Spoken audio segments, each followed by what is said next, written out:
Tout hommage revient à Allah. Nous cherchons son aide et son pardon, et nous adressons nos salutations au prophète Mohammed, ainsi qu'à tous ceux qui suivent ses pas jusqu'au jour du jugement. Cette histoire est vraie.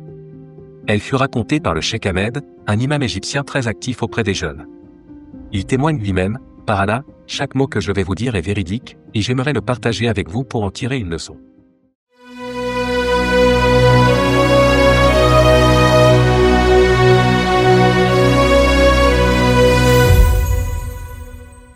Le Cheikh Ahmed consacre son temps à encadrer des adolescents, âgés de 15 à 18 ans, en organisant des cours, des conférences et des activités physiques.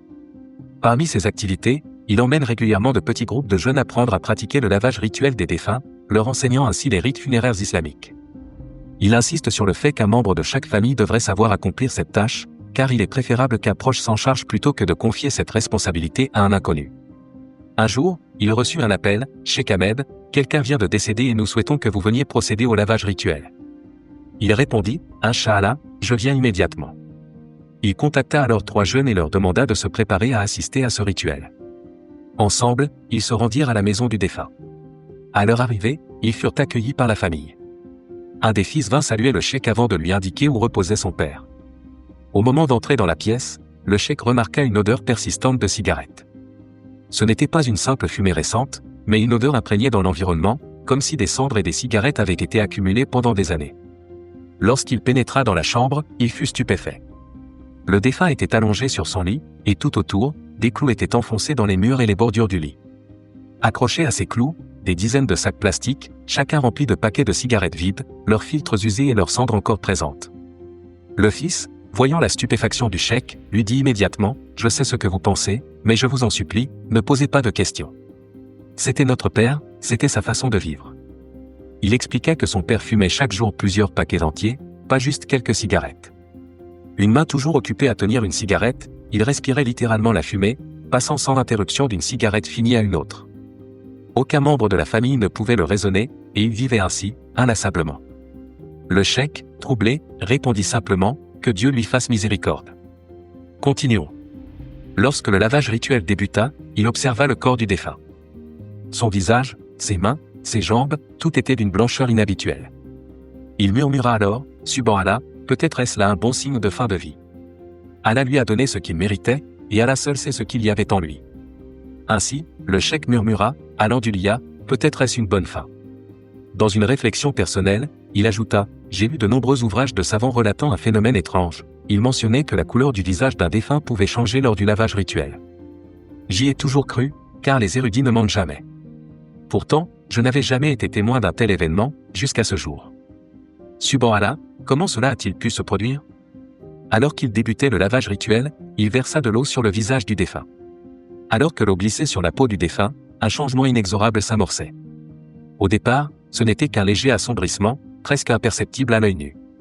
Mais à mesure que les gouttes ruisselaient le long de son visage, le teint, autrefois clair, s'assombrissait graduellement, comme si une ombre profonde s'étendait sur lui.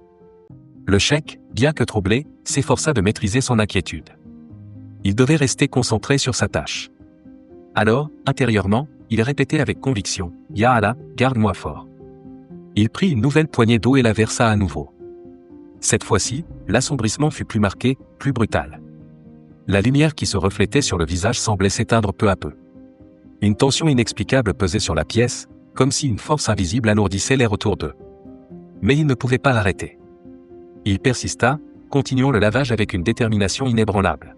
« Ya Allah, garde-moi fort », répéta-t-il, cherchant à dissiper le frisson glacé qui s'installait en lui.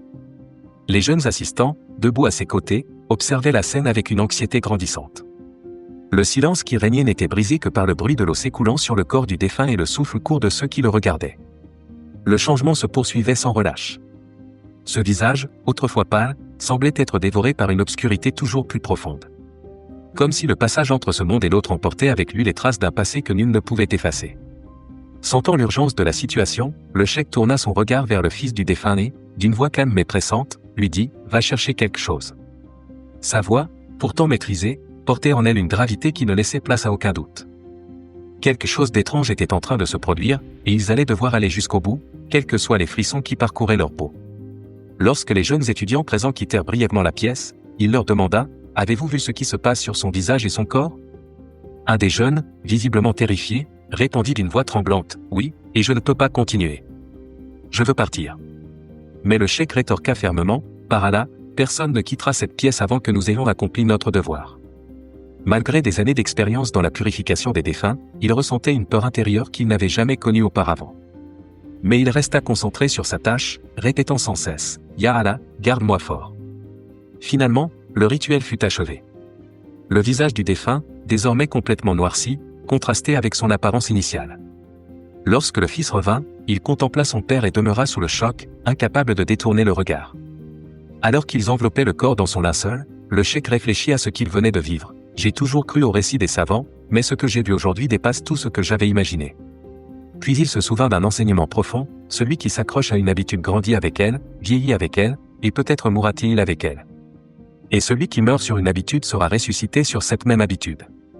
Ainsi, il exhorta les jeunes à s'éloigner des mauvaises pratiques, à ne pas s'attacher au péché, car ils finissent toujours par nous rattraper, souvent dans les moments les plus critiques de notre existence. Ne sous-estimez jamais l'impact d'une habitude, répétait-il. Chaque action répétée forge ce que nous devenons. Si nous laissons des comportements nuisibles s'enraciner, ils finiront par définir qui nous sommes, parfois jusqu'à notre dernier souffle. Cette histoire devait servir d'avertissement. Elle n'était pas qu'un simple récit, mais une réalité poignante, une preuve que le mode de vie d'un homme peut le suivre jusque dans l'au-delà.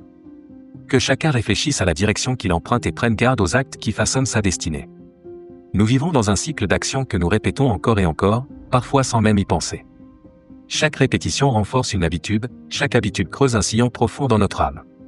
Ce sont ces habitudes qui, au moment le plus critique, peuvent soit nous élever, soit nous condamner. Et lorsque ce moment arrivera, il sera trop tard pour revenir en arrière. Ainsi s'acheva la vie de cet homme, emporté dans une condition terrible. Son histoire n'est pas juste la sienne, mais un miroir pour nous tous. Avant même son enterrement, son visage s'était assombri, révélant une marque indélébile de son passé, un rappel saisissant du poids de nos actions et de leurs conséquences. Que Allah nous protège de ces pièges insidieux. Qu'il nous accorde la clairvoyance nécessaire pour choisir une voie lumineuse et qu'il nous permette d'être parmi ceux qui écoutent, qui apprennent et qui se rapprochent de lui par des actes de bien.